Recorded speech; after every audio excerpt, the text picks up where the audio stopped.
नमस्कार दोस्तों, मैं अक्षय मुदगल स्वागत करता हूं आपका आपके चैनल अरुणोदय क्लासेस पर। आज हम बात करेंगे भारतीय संविधान और राज्य व्यवस्था में भाग 3, जिसकी विषय वस्तु है मौलिक अधिकार और इसका क्लास लेक्चर है 2, जिसमें हम बात करेंगे सभी जो हमारे मौलिक अधिकार है 6 के 6 कौन कौन से मौलिक अधिकार हैं, किस किस अनुच्छेद में क्या क्या दिया गया है। तो ठीक है, हम अपनी क्लास को व्यर्थ न करते हुए इसका समय शुरुआत करते हैं भाग 3 की। ठीक है दोस्तों, चलिएगा हम बात करेंगे भाग 3 के मौलिक अधिकारों की।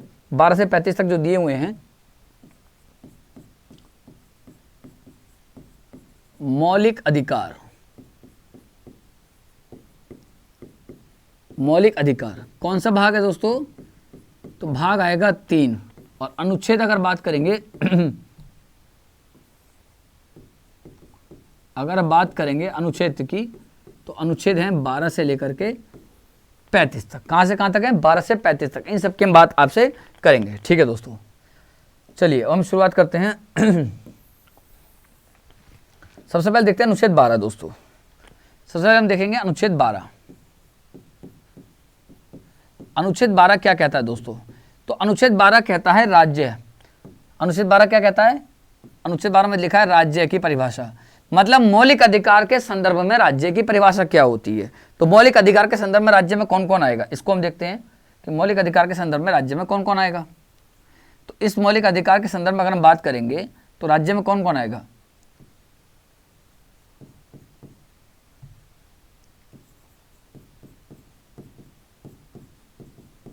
भारत सरकार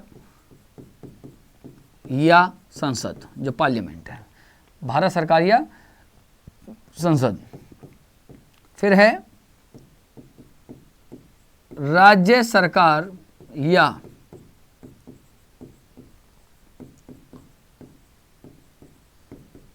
विधानमंडल।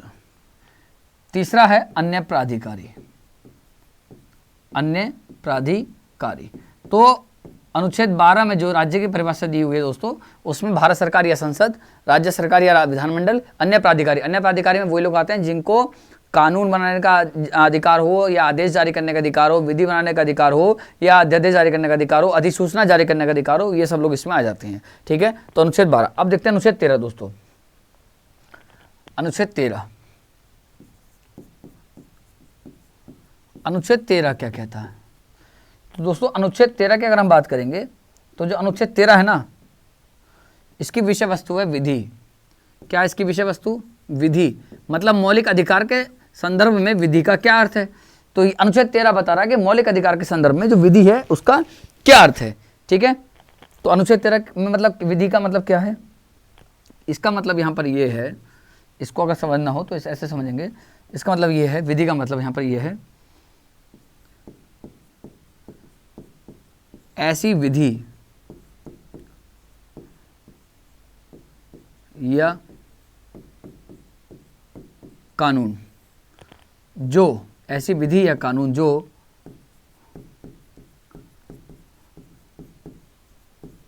मौलिक अधिकार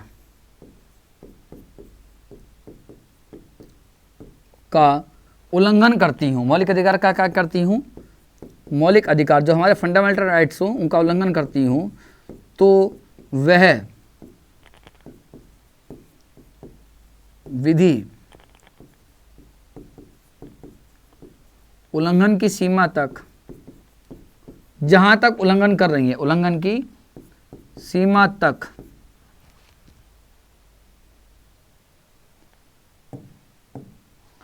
असंगत होंगी,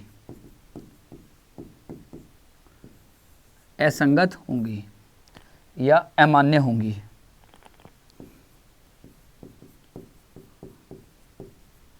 या अमान्य होंगी। क्या होंगी? अमान्य होंगी। ठीक है, तो इसमें बताया गया कि अगर कोई विधि मौलिक अधिकार का उल्लंघन कर रही है तो वो विधि या कानून जो भी है, तो अगर वो मौलिक अधिकार का जहां तक उल्लंघन कर रहा है, वो जो विधि है वो वहां तक खत्म हो जाएगी। उस विधि का कोई महत्व नहीं रहेगा, वो विधि विधि नहीं रहेगी आगे बस में। तो अनुच्छेद 12 और 13 आपको क्लियर हो गए। अब हम देखते हैं अनुच्छेद 14 से 18 तक। इसका स्क्रीनशॉट आप ले लीजिए, आप इसका स्क्रीनशॉट ले लीजिए। हम बात करते हैं 14 की। अनुच्छेद 14 दोस्तों, चलिए अनुच्छेद 14। अनुच्छेद 14 देखो, बल्कि अनुच्छेद 14 नहीं, हम कहेंगे अब समता का अधिकार। सबसे पहला मौलिक अधिकार है हमारा कौन सा है भाई दोस्तों? समता का अधिकार या समानता का अधिकार। और ये कहां से कहां तक अनुच्छेद? समता का अधिकार, और अनुच्छेद है 14 से 18 तक। सारे आर्टिकल हम देख लेंगे इसके, अनुच्छेद 14 से 18 तक के जो भी आर्टिकल हमें दिए हुए हैं हम सब के सब देख लेंगे। समानता का अधिकार अनुच्छेद 14 से 18 तक। तो हम शुरुआत करते हैं सबसे पहले आर्टिकल 14 की। आर्टिकल 14 देखो दोस्तों क्या कहता है आर्टिकल 14। आर्टिकल 14 को ध्यान से समझेंगे क्या कहता है ये कहता है विधि के समक्ष समानता, विधि के समक्ष समानता और विधि का समान संरक्षण, विधि का समान संरक्षण। तो ये कहता है विधि के समक्ष समानता और विधि का समान संरक्षण, ये दो बातें हैं और दोनों ही अलग अलग अर्थ में हैं और दोनों ही अलग अलग देशों से ली गई हैं। अगर हम बात करेंगे विधि के समक्ष समानता की बात करेंगे, अगर हम विधि के समक्ष समानता की बात करेंगे तो दोस्तों ये जो प्रभावित है ये कहाँ से ली गई है प्रणाली? यह ली गई है ब्रिटेन से। कहाँ से ली गई है? ब्रिटेन से। और इसका अर्थ होता है कि विधि के समक्ष सभी समान हैं। कहाँ से ली गई है? ब्रिटेन से ली गई है। अगर आप बात करेंगे दोस्तों इसकी विधि को समान संरक्षण, तो यह कहाँ से लिया गया प्रावधान? अमेरिका से लिया गया। और इसका अर्थ होता है कि विधि के अनुसार समान व्यवहार होगा। विधि के अनुसार क्या होगा? सबके साथ समान व्यवहार होगा, ये बात होती है। तो ये कहाँ से लिया गया है? ब्रिटेन से लिया गया है या अमेरिका से। लेकिन इससे जुड़ी हुई एक बात और भी है। इस अनुच्छेद 14 को हम कहते हैं प्राकृतिक न्याय का सिद्धांत। अनुच्छेद 14 को सर्वोच्च न्यायालय ने प्राकृतिक न्याय का सिद्धांत माना है। बात समझ में आ रही है? विधि के समक्ष समानता जो है इसको माना जाता है प्राकृतिक न्याय, या इसका दूसरा नाम है नैसर्गिक न्याय। तो नैसर्गिक सिद्धांत अगर बात करेंगे तो कौन सा अनुच्छेद है? 14।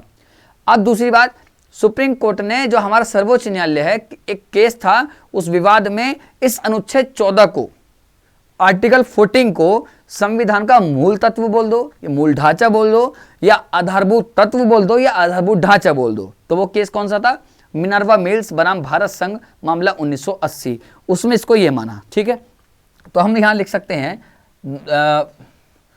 यहां हम लिख सकते हैं क्या? ये बहुत काम की बात है। क्या? मिनर्वा मिल्स, ये विवाद था सुप्रीम कोर्ट में। मिनर्वा मिल्स बनाम, जैसे भारत बनाम पाकिस्तान होता है ना, बनाम भारत संघ,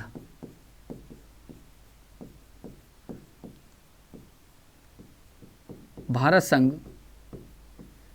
मामले में, मिनर्वा मिल्स बनाम भारत संघ मामले में सुप्रीम कोर्ट ने अनुच्छेद 14 को, इसको दूसरे पेन से लिखते हैं, अनुच्छेद 14 या आर्टिकल 14 को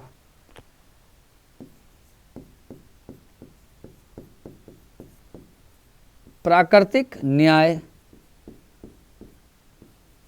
या इसका दूसरा नाम भी हो सकता है, कुछ किताब में आपको ये नाम मिलेगा, नैसर्गिक न्याय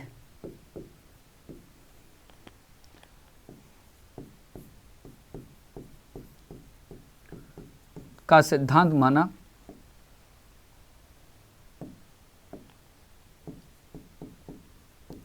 तथा अनुच्छेद 14 को, तो जो विधि के समक्ष समानता है ना, तथा अनुच्छेद 14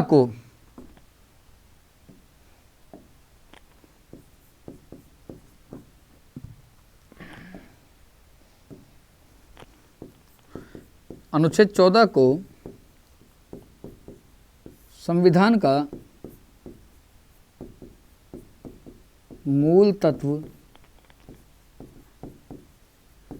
या आधारभूत ढांचा माना। ठीक है भाई दोस्तों, आधारभूत ढांचा माना। तो सुप्रीम कोर्ट ने जो मिनर्वा मिल्स बनाम भारत संघ का मामला था 1980 का, उसमें क्या करा, इसको क्या माना? प्राकृतिक न्याय या नैसर्गिक न्याय का सिद्धांत माना। प्राकृतिक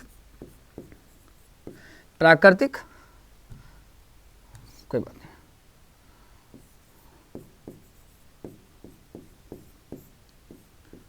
प्राकृतिक न्याय, यहां पर लिखा है मिनर्वा मिल्स। ठीक है,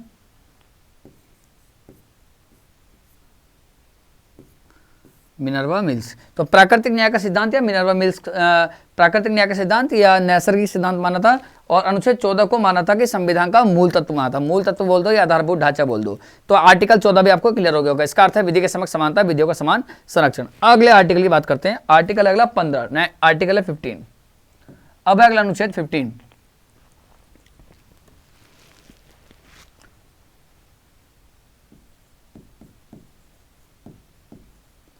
अनुच्छेद 15 क्या है इसकी विषय वस्तु? इसकी विषय वस्तु यह है, क्या है हम देखते हैं। धर्म, मूलवंश, जाति, लिंग मतलब जेंडर, जन्म स्थान के आधार पर विभेद बोल दो या भेदभाव बोल दो का निरोध, विभेद या भेदभाव का निरोध या निषेध। ठीक है भाई। तो आर्टिकल 15 कहता है कि धर्म, मूलवंश, जाति, लिंग, जन्म स्थान के आधार पर किसी के साथ भेदभाव नहीं, मतलब अर्थात समानता स्थापित करने किसी भी व्यक्ति के साथ धर्म के आधार पर कि तू हिंदू, मैं मुस्लिम, मैं तू सिख, मैं ईसाई, ये सब धर्म, मूलवंश, जाति, लिंग, जन्म स्थान, इनके आधार पर किसी के साथ भेदभाव नहीं किया जाएगा। एक इसका सब क्लॉज है, उसको याद रखेंगे, कई बार पूछ सकता है वो। अनुच्छेद 15 का सब क्लॉज है। अनुच्छेद 15 का जो उपबंध है 2। अनुच्छेद 15 का 2 उपबंध दोस्तों ये कहता है, इसको हम देख लेंगे क्या कहता है। ये कहता है, इसको कैसे याद रखोगे पता है? धर्म, मूलवंश, जाति, लिंग, जन्म स्थान को, इसके लिए एक शब्द है कॉमन सा जिससे आप आसानी से याद रख सकते हो, धमू जालिज। किस नाम से याद रख सकते हो? धमू जालिज। एक बार देखो, धर्म भी इसमें आ गया, मूलवंश भी इसमें आ गया, जाति भी इसमें आ गई, लिंग भी इसमें आ गया और जन्म स्थान भी इसमें ही आ गया। तो धमू जालिज मतलब ये जो धमू जालिज है, इस 15(2) क्या कहता है कि इसके आधार पर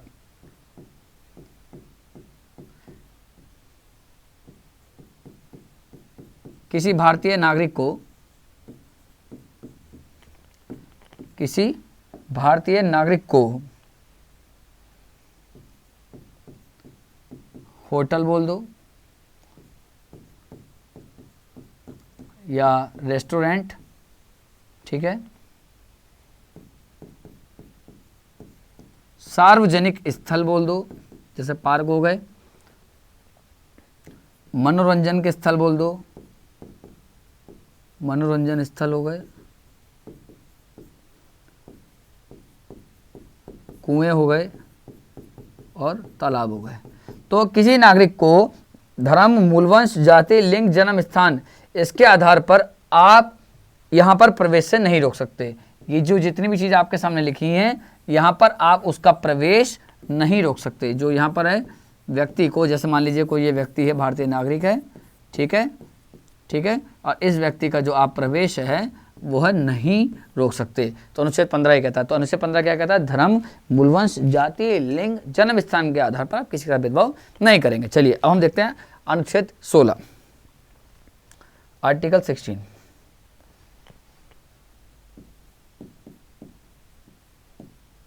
अनुच्छेद 16 देखिएगा दोस्तों, अनुच्छेद 16 जो है वो ये कहता है कि लोक नियोजन के अवसर में समानता।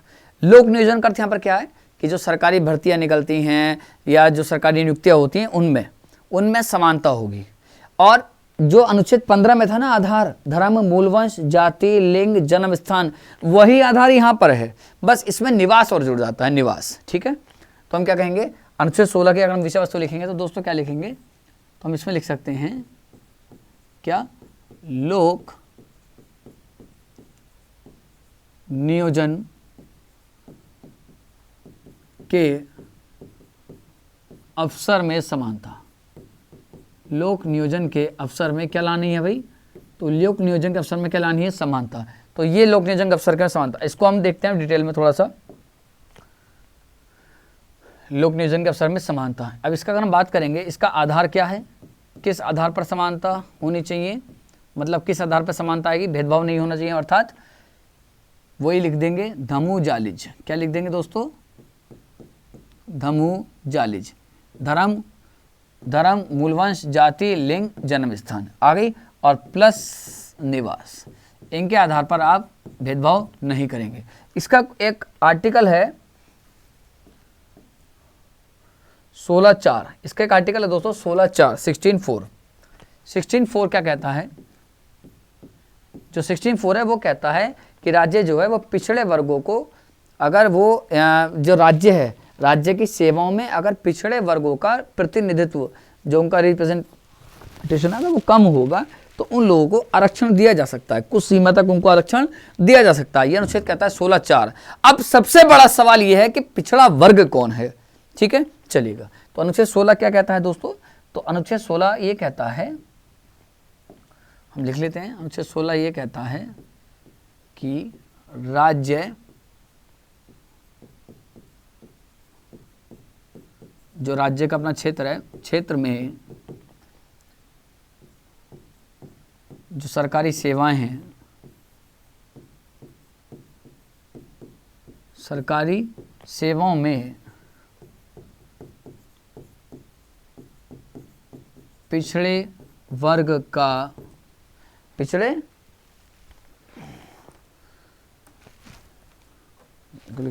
चलो पिछड़े वर्ग का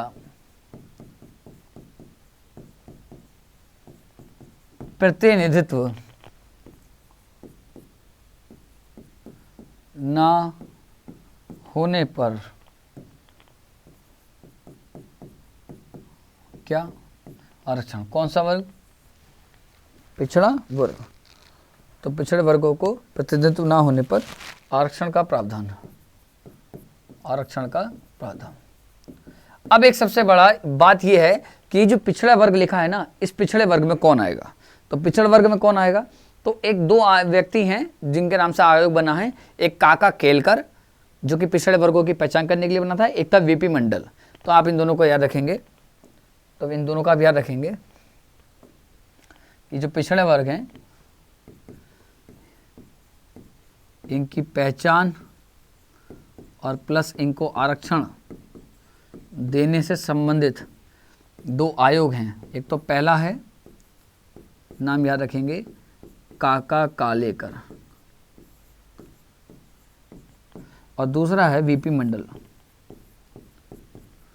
वीपी मंडल। ठीक है, ये दोनों आयोग हैं। आगे बात समझें। अब एक चीज और, 1991 के आसपास जो एक सरकार थी, पीवी नरसिम्हन की सरकार थी।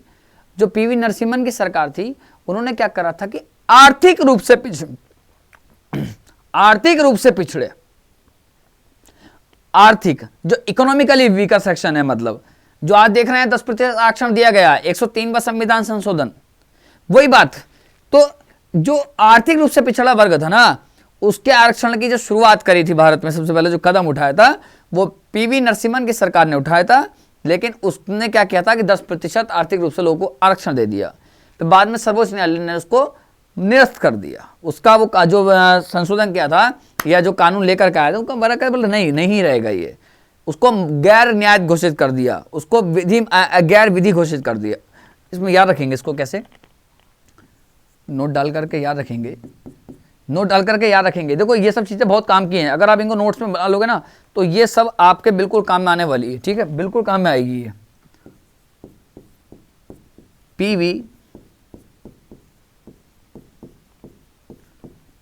नरसिम्हन, कौन सी सरकार थी? पीवी नरसिम्हन सरकार। वर्ष कौन सा था? 1991। क्या था? 91। क्या कहा गया इन्होंने, क्या किया इन्होंने? आर्थिक रूप से पिछड़े वर्गों को, आर्थिक रूप से पिछड़े वर्ग के लिए क्या कर दिया इन्होंने? 10% आरक्षण का प्रावधान कर दिया। 10% आरक्षण का प्रावधान कर दिया। लेकिन इस पर लाल पैन चल गया, बिल्कुल बोला कुछ नहीं। लेकिन जो सुप्रीम कोर्ट ने क्या करा, इसको क्या घोषित कर दिया? सुप्रीम कोर्ट ने इसको क्या घोषित कर दिया? तो सुप्रीम कोर्ट ने इसको गैर विधि घोषित कर दिया। तो दिख रहा है ना, हाँ, सुप्रीम कोर्ट ने इसको क्या कर दिया? गैर विधि घोषित कर दिया। तो 1991 में, याद रखेंगे 1991 में। अब हाल ही में जो चेंजेस हुए हैं, इसका स्क्रीनशॉट ले लीजिए आप। ठीक है, आरक्षण के लिए क्या 103वां संविधान संशोधन, 103वां जो संविधान संशोधन हुआ है, 103वां जो संविधान संशोधन हुआ, ये विधेयक था 124वां। जो बिल था ये कौन सा था? विधेयक था 124वां। ठीक है, संशोधन था 103वां। तो इसके तहत क्या करा, जो EWS है, EWS इकोनॉमिकली वीकर सेक्शन, आर्थिक रूप से कमजोर वर्ग को 10% क्या दे दिया भाई, शैक्षणिक और लोक नियोजन दोनों में दे दिया, आरक्षण दे दिया।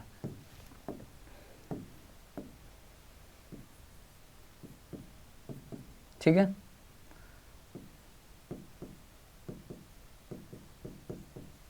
शैक्षणिक और लोक नियोजन EWS को आरक्षण दे दिया। इसके तहत क्या हुआ, 2 नए अनुच्छेद जोड़े गए, 2 नए आर्टिकल जोड़े गए,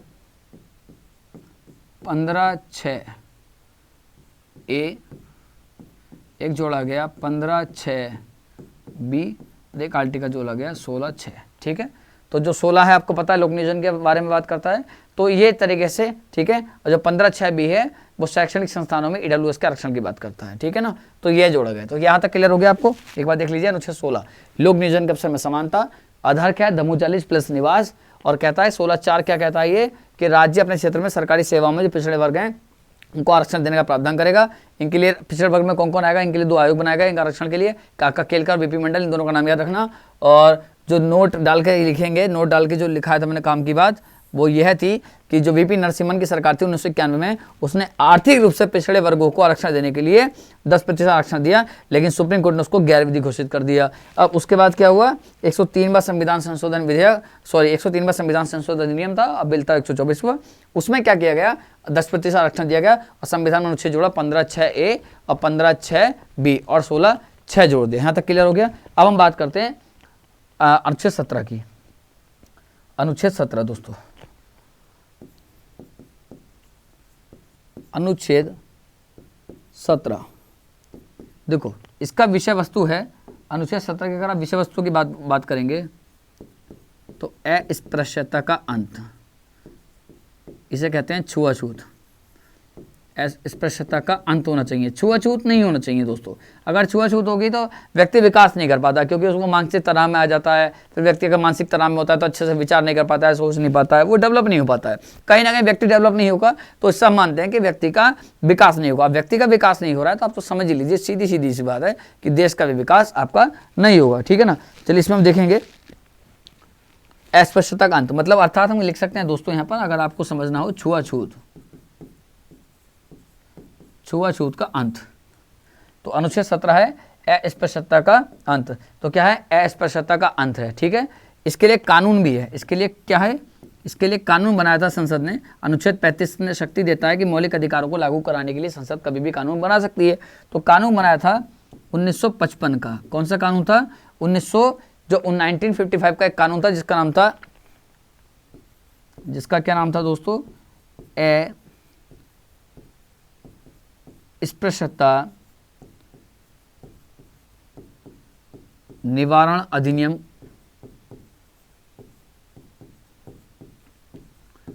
और इसका 1976 में नाम बदल के कर दिया, इसका इसी अधिकार का 1976 में नाम बदल के क्या कर दिया, 1976 में जब इसका नाम बदला तो वहां कर दिया सिविल, संशोधन करके इसका नाम बदल दिया सिविल अधिकार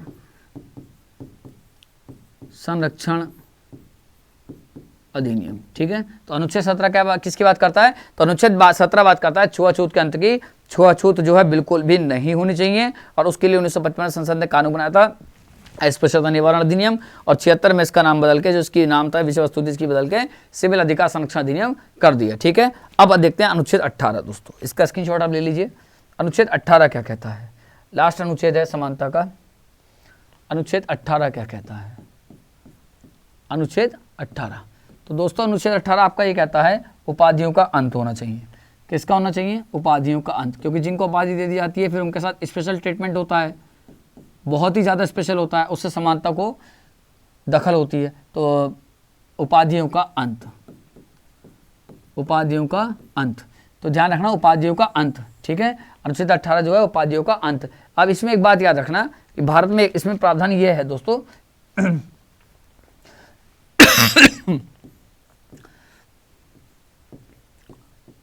सेना और विद्या, ठीक है, सेना और विद्या, इनके क्षेत्र के अलावा किसी को कोई उपाधि नहीं दी जाएगी। तो जो अनुच्छेद 18 वो क्या कहता है, सेना और विद्या के अलावा किसी अन्य क्षेत्र में उपाधि नहीं दी जाएगी, किसी अन्य क्षेत्र में उपाधि नहीं दी जाएगी, उपाधि नहीं दी जाएगी, ये बात कहता है अनुच्छेद 18, ठीक है। सेना और विद्या के अलावा, आगे बात समझे, तो सेना और विद्या के अलावा किसी अन्य क्षेत्र में उपाधि नहीं दी जाएगी। एक इसका सब क्लॉज है 18(2), इसको भी याद रखेंगे 18(2), एक इसका सब क्लॉज है 18(2). ये क्या कहता है कि जो कोई भी विदेशी, जो भारतीय नागरिक है वो विदेशी उपाधि ग्रहण नहीं करेगा। आगे बात समझे, ठीक है।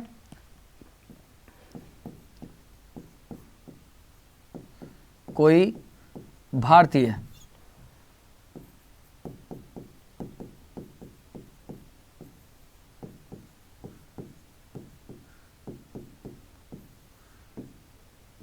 विदेशी राष्ट्र बोल दो से उपाधि नहीं लेगा, ये बात करता है अनुच्छेद 18। आगे बात समझे, अनुच्छेद 18 ये बात करता है कि जो कोई अगर भारतीय है तो वह विदेशी राष्ट्र से किसी भी प्रकार की कोई भी उपाधि नहीं लेगा। अब इसमें एक बात और याद रखना कि सुप्रीम कोर्ट ने एक निर्णय दिया था कि जो पुरस्कार होते हैं, जैसे आप देखोगे पद्म भूषण है, पद्म विभूषण है, पद्म श्री है, ये सब हैं, तो ये सब सुप्रीम कोर्ट ने कह दिया है कि ये सब सम्मान हैं, ये उपाधियां नहीं है, हालांकि इनका प्रयोग भी व्यक्ति अपने नाम के आगे नहीं करेगा, ठीक है। चलिएगा, अनुच्छेद 18 हो गया। अब हम देखते हैं स्वतंत्रता के अधिकार। अब हम दो देखेंगे, वो देखेंगे कौन से अनुच्छेद, स्वतंत्रता के अधिकार, ठीक है, स्वतंत्रता के अधिकार, इसको हम देखते हैं दोस्तों। चलिए इसका स्क्रीनशॉट आप ले लीजिए। अब हम देखते हैं स्वतंत्रता के अधिकार, ये दूसरा मौलिक अधिकार है हमारा, स्वतंत्रता के अधिकार। स्वतंत्रता के अधिकार, तो दोस्तों ये स्वतंत्रता के जो अधिकार, सही दिख रहा है ना, सही दिख रहा है, कोई बात नहीं। स्वतंत्रता के जो अधिकार है वो अनुच्छेद कहाँ से कहाँ तक है दोस्तों, 19 से लेके 22 तक। कहाँ से कहाँ तक है, 19 से लेके, अनुच्छेद 19 से लेके 22 तक है। तो अनुच्छेद 19 में देखा होगा आपने, स्वतंत्रताएं दी हुई हैं, 6 प्रकार की स्वतंत्रताएं 19 में, ठीक है। तो पहले 7 थी, वो 6 रह गई, संपत्ति का नहीं रहा। 19 आप 20 में देखेंगे तो दिया हुआ है दोष सिद्धि के संबंध में संरक्षण। फिर जब आप अनुच्छेद 21 में जाएंगे तो उसमें 21 में क्या दिया हुआ, प्राणोदैहिक स्वतंत्रता। फिर अनुच्छेद अगर 22 में जाएंगे तो आपको दिया हुआ है गिरफ्तारी से निषेध। आगे बात समझ में, अगर आपको गिरफ्तार किया जाएगा तो बिना कारण बताए नहीं किया जाएगा और 24 घंटे मजिस्ट्रेट के सामने पेश कर दिया जाएगा, ये सब दिए हुए हैं। तो हम देखते हैं आर्टिकल 19 बहुत ज़्यादा इंपॉर्टेंट है, आर्टिकल 19 और 21 बहुत ज़्यादा इंपॉर्टेंट है। तो सबसे पहले हम आर्टिकल देखेंगे दोस्तों, अनुच्छेद 19 दोस्तों देखेंगे हम सबसे पहले अनुच्छेद 19। कौन सा अनुच्छेद है दोस्तों, 19। ये क्या देता है आपको, स्वतंत्रता देता है। क्या देता है, स्वतंत्रता देता है। ये अनुच्छेद 21 में क्या दिया हुआ है, स्वतंत्रताएं क्या दी हुई है भाई, सही हो जाए यार। अनुच्छेद 21 आपको देता है स्वतंत्रताएं। क्या देता है दोस्तों, स्वतंत्रताएं देता है। अब ये जो स्वतंत्रताएं इसने दी है अनुच्छेद आपको 19 ने, तो इसने 6 प्रकार की स्वतंत्रताएं आपको दी हैं। तो कौन कौन सी हैं, पहली देखेंगे।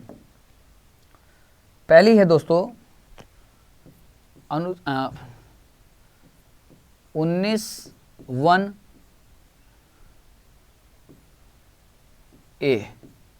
तो जो 19(1)(a) है वो कैसी स्वतंत्रता है, तो जो 19(1)(a) है वह कैसी स्वतंत्रता है, वह विचार एवं अभिव्यक्ति की स्वतंत्रता है, ठीक है। विचार और अभिव्यक्ति की स्वतंत्रता है, याद रखेंगे किसकी, विचार और अभिव्यक्ति की। तो 19(1)(a) कैसी है भाई, स्वतंत्रता है विचार व अभिव्यक्ति की स्वतंत्रता,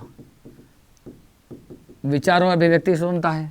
ठीक है, अब इसमें एक बात याद रखेंगे, एक केस था सुप्रीम कोर्ट में, उस केस में कह दिया कि जो प्रेस की स्वतंत्रता है ना, प्रेस की जो पत्रकारिता है उसकी स्वतंत्रता भी 19(1)(a) में ही आती है या 19(1)(क) में आती है। बात एक ही, ए को क्या लिखता है। तो प्रेस की स्वतंत्रता जो है वो 19(1)(a) में कब जोड़ी गई?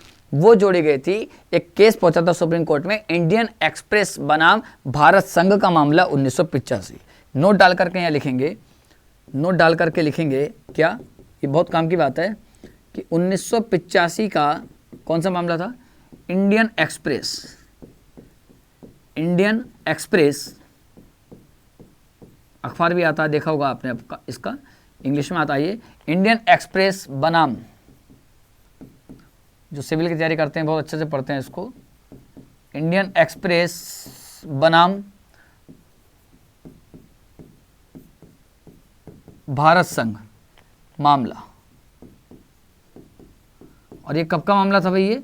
ये मामला था 1985 का। और इस मामले में जो सुप्रीम कोर्ट था उसने निर्णय क्या दिया? तो सुप्रीम कोर्ट ने कहा कि प्रेस की स्वतंत्रता, प्रेस मतलब यहाँ पर प्रेस वाला नहीं, स्त्री वाला, ठीक है, या मीडिया की बात हो रही है, प्रेस की स्वतंत्रता भी किस में आ जाएगी? तो प्रेस की स्वतंत्रता किस में आएगी? 19(1)(क) में बोल दो या ए में बोल दो, 19(1)(क) या 19(1)(a) में आ जाएगी। तो ये था अभिव्यक्ति की स्वतंत्रता। तो 19(1)(a) देख लिया। अब हम देखते हैं आर्टिकल अगला हमारा 19(1)(b), इसको यहीं लिखते हैं, आर्टिकल अगला 19(1)(b। तो जो 19(1)(b) है वो दोस्तों वो क्या कहता है कि आप शांतिपूर्वक या हथियार रहित, ऐसे नहीं है कि आपने असले दाव रखे ही हूं, हथियार रहित या शांतिपूर्वक आप सम्मेलन कर सकते हैं। तो शांतिपूर्वक सम्मेलन की स्वतंत्रता कौन से में दी है? 19(1)(b) में। ठीक है, शांतिपूर्वक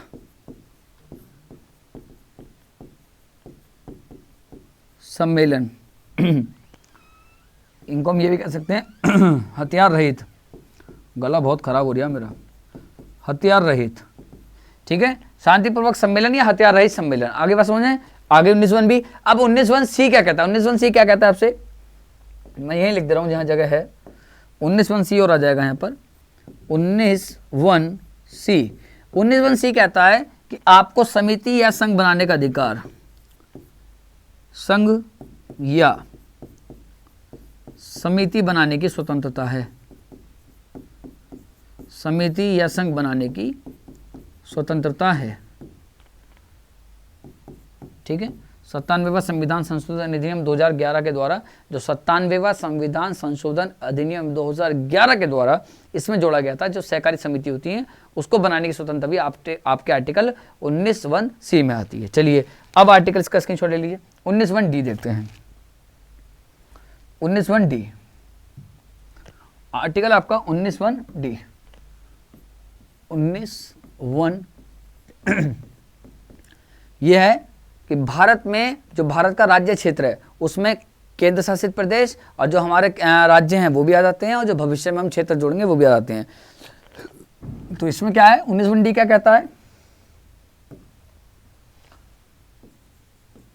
भारत में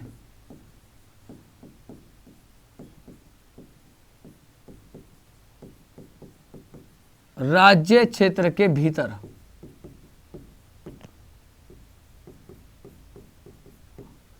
अबाध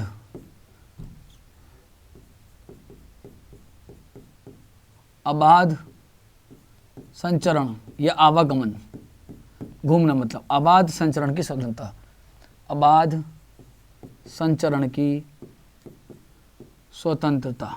ठीक है भाई, ये बात कौन सा कहता है? ये आर्टिकल आता है 19(1)(d) बात करता है। अगर आप बात करेंगे 19(1)(e) की, अगर आप बात करेंगे दोस्तों 19(1)(e) की, तो ये क्या कहता है? ये कहता है निवास की स्वतंत्रता,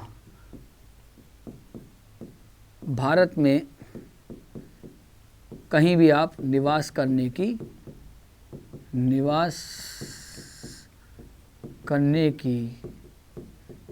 स्वतंत्रता। ठीक है, 19(1)(e) कहता है भारत में निवास करने की स्वतंत्रता। अब देखते हैं 19(1)(f), ये जो 19(1)(f) है ना, ये अब नहीं है, तो ये संपत्ति का अधिकार था इसमें, वो खत्म हो गया। अब हम देखते हैं सीधा 19(1)(g). तो 19(1)(f) क्या था इसमें? संपत्ति का अधिकार था। ये क्या हो गया है?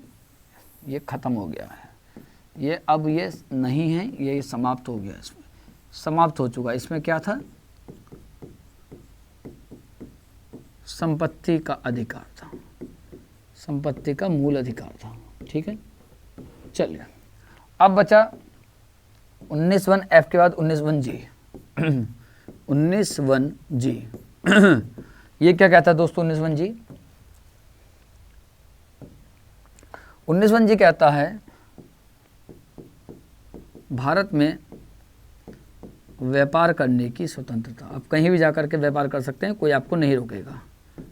व्यापार करने की स्वतंत्रता है। ठीक है, तो ये दे रखी है अनुच्छेद 19(1)(g) में व्यापार करने की स्वतंत्रता। ये आर्टिकल 19 आपका क्लियर हो गया। एक बार इसका स्क्रीनशॉट ले लीजिए और देख लीजिए एक बार। ठीक है, 1A में कहता है विचार अभिव्यक्ति। फिर 1985 में इंडियन एक्सप्रेस और बनाम भारत संघ के मामले में प्रेस की स्वतंत्रता भी जोड़ी गई है। ठीक है, फिर ये कहता है 19(1)(b) में शांतिपूर्वक सम्मेलन। 1C कहता है संघीय समिति बनाने की स्वतंत्रता। 1D क्या कहता है आपसे? भारत में ये पीछे रह गया। 1D क्या कहता है आपसे? अच्छा 1D नहीं लिखाया मैंने, कोई बात नहीं। अच्छा हाँ है तो सही। भारत में राज्य क्षेत्र के भीतर आबाद संचरण आप घूम सकते हैं। और 1E आपसे क्या कहता है कि आप कहीं भी जाकर के निवास कर सकते हैं। और F में नहीं है, संपत्ति का अधिकार तो खत्म हो गया। और G आपसे क्या कह रहा है? भारत में व्यापार करने की स्वतंत्रता। आर्टिकल देखते हैं 20, अनुच्छेद 20। अब चलो इसका स्क्रीनशॉट ले लो आप जल्दी से। ले लिया? ठीक है। अब आर्टिकल है 20, अनुच्छेद 20। दोस्तों क्या कहता है अनुच्छेद 20? अनुच्छेद 20 कहता है दोष सिद्धि के संदर्भ में संरक्षण। दोष सिद्धि के संबंध में संरक्षण। ठीक है, अगर आपके ऊपर कोई दोष सिद्ध किया जाता है तो उस समय आपको संरक्षण दिया जाएगा। आगे बात समझ में? दोष आपके ऊपर कोई आरोप अगर सिद्ध किया जाएगा तो उस समय आपके पास कौन कौन से मौलिक अधिकार हैं जो आपको बचा सकते हैं, जिनका वो उल्लंघन नहीं कर सकते आपके, वो आपके मौलिक अधिकार नहीं छीने जा सकते। ठीक है, इसमें याद रखेंगे, एक तो ये वाला याद रखेंगे 20(2) और एक याद रखेंगे 20(3). ठीक है, तो 20(2) और 20(3) क्या क्या कहते हैं हम इसको देखते हैं। ठीक है, 20(2) क्या कहता है? ये कहता है कि एक अपराध के लिए एक ही बार दंड होगा। एक अपराध के लिए एक ही बार दंड है, बार बार आपको दंड नहीं दिया जाएगा। जैसे घर में होता है ना, कई बार पापा ऑफिस से गुस्से में आए, अब बच्चा है, अब वो बेचारा खेल रहा है, पापा ने मारा, खींच के रपटा उसके, दूर बैठ जा, शांति से बता दे रहा हूँ। अब उनका आदत हो गई, गुस्से में ही है ना, वो फ्रस्ट्रेट है, वो तो फ्रस्ट्रेशन जो अपनी वो वहीं दूर कर रहे हैं। फिर दोबारा बेचारा वो बैठा है शांति से, हंस रिया है, तेरी तो पता नहीं से क्यों हंस रिया है। तो ये जो फ्रस्ट्रेशन है ना, अब वो बेचारा ये गलती हर आपको, ठीक है यार वो नहीं पढ़ रहा है तो उसको बार बार मारोगे। पढ़ने के लिए तुम इतना थोड़ी मारोगे कि बार बार मार रहे हो, बार बार मार रहे हो, खाना सही से क्यों नहीं खा रहा है, पी क्यों नहीं रहा है, सो सही से क्यों नहीं रहा है, बैठ क्यों नहीं रहा है। तो ये सब एक बार अपराध किया तो उसके लिए आपको एक ही बार दंड मिलेगा, दोहरा दंड नहीं मिलेगा। ये 20(2) कहता है। अब 20(3) आपसे क्या कहता है कि आपको स्वयं के खिलाफ गवाह नहीं बना जाएगा। स्वयं के खिलाफ गवाह नहीं बनाया जाएगा, स्वयं के खिलाफ आपको गवाह नहीं बनाया जाएगा। ये बात कहता है अनुच्छेद 20 कहता है। ठीक है ना, अनुच्छेद 20 हम आपने देख लिया होगा, 19 से 22 तक है। अब अनुच्छेद देखते हैं 21। ये बहुत काम का अनुच्छेद है बेटा दोस्तों। अगला अनुच्छेद है अनुच्छेद 21। अनुच्छेद 21 ये क्या कहता है? अनुच्छेद 21, ठीक है, तो अनुच्छेद 21 क्या कहता है दोस्तों? तो अनुच्छेद 21 कहता है प्राण और दैहिक स्वतंत्रता। प्राण व दैहिक स्वतंत्रता, प्राण और दैहिक स्वतंत्रता। ठीक है, इसमें कुछ प्रावधान जोड़े गए हैं और वो यह बताते हैं कि आपकी प्राण और दैहिक स्वतंत्रता है। जैसे शयन का अधिकार, सोने का अधिकार, कारावास में अकेले बंद होने के विरुद्ध अधिकार, निःशुल्क विधिक सहायता का अधिकार, स्वास्थ्य का अधिकार, इंटरनेट के प्रयोग का अधिकार, सार्वजनिक स्थल पर फांसी देने के विरुद्ध अधिकार। तो ये सब चीजें इसमें जोड़ी गई हैं। आ रही बात समझ में? मैं एक बार रिपीट कर दे रहा हूँ, आप इनको ध्यान रखेंगे। शोर मुक्त, प्रदूषण मुक्त में, जैसे शोर मुक्त है मतलब शोर मुक्त एनवायरमेंट में रहने का अधिकार, प्रदूषण मतलब ध्वनि प्रदूषण मुक्त एनवायरमेंट में रहने का अधिकार, हथकड़ी लगाने के विरुद्ध अधिकार, अकेले कारावास में बंद होने के विरुद्ध अधिकार, स्वास्थ्य का अधिकार, बहुत सारे हैं इसमें। और एक बात, आपने आर्टिकल पढ़ा है 19(1)D, जरा देखो, यह कह रहा है कि भारत में राज्य क्षेत्र के भीतर घूमने की स्वतंत्रता। अगर आप भारत के भीतर घूमने की स्वतंत्रता पाते हैं तो वो अनुच्छेद 19(1)D में, 19(1)घ में, घ से घर वाला घ से घोड़ा वाला घ, अगर आप कहें कि भारत के बाहर घूमने का अगर आपका मौलिक अधिकार है तो वो अनुच्छेद 19(1)D में नहीं है, वो अनुच्छेद 21 में है। किस में है? भारत के बाहर घूमने का अधिकार अनुच्छेद 21 में है। किस में है? अनुच्छेद 21 में है। ठीक है, तो ये सब अधिकार हैं। स्वास्थ्य का अधिकार है, शयन का अधिकार है, ये सब चीजें जो अधिकार दी हुई ये सब है। मैं इनको बोल रहा हूं, आपने धीरे धीरे बोल दिया, लिख लीजिए। तो अनुच्छेद जो 21 है प्राण और दैहिक स्वतंत्रता है। ठीक है, तो अनुच्छेद जो 21 है प्राण और दैहिक स्वतंत्रता है, मैंने आपको बहुत सारे बता दिए हैं, आप इन्हें आप खुद ही अपने कॉपी में नोट डाउन कर लेंगे। अब एक बचा है 22 वाला। अनुच्छेद 22 क्या कहता है दोस्तों? तो अनुच्छेद 22 कहता है गिरफ्तारी से निषेध। अनुच्छेद 22, जो अनुच्छेद 22 है वो क्या कह रहा है आपसे? क्या कह रहा है कि गिरफ्तारी से निषेध।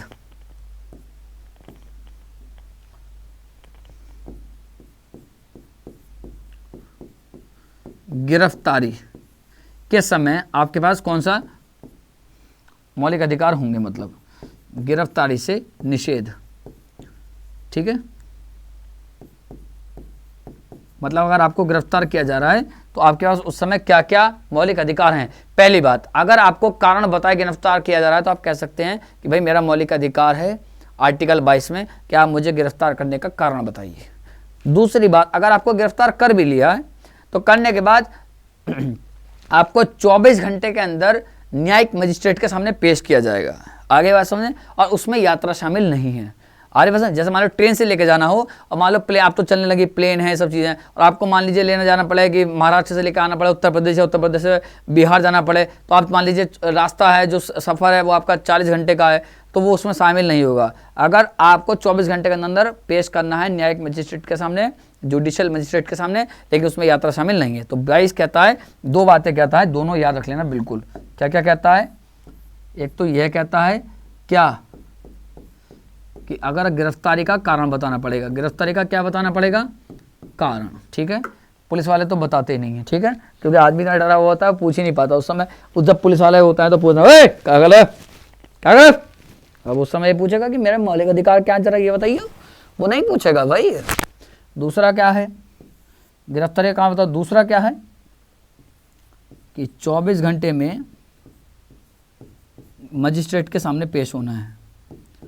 24 घंटे में मजिस्ट्रेट के सामने पेश, ये है। ठीक है, तो हमने 22 तक देख लिया और अगली वीडियो लेकर के आएंगे, उसमें अनुच्छेद 23-24 से हम शुरुआत करेंगे और 35 तक ख़त्म कर देंगे। ठीक है, ये ज़्यादा लंबी हो गई होगी, इसलिए आप थोड़ा ध्यान से देख सकें। समय आपको कम खर्च कर, छोटी वीडियो होती है तो आप ज़्यादा जल्दी देख पाते हैं, लंबी वीडियो से आप नहीं बैठ पाते हैं। ठीक है, तो एक पार्ट और लेकर के आएंगे, उसमें मौलिक अधिकार ख़त्म कर देंगे। ठीक है ना, और आप चैनल को लाइक करना है, ज़्यादा से ज़्यादा वीडियो को शेयर करना है, सब्सक्राइब करना है, चैनल को सब्सक्राइब करना ना भूलें। ठीक है ना, धन्यवाद।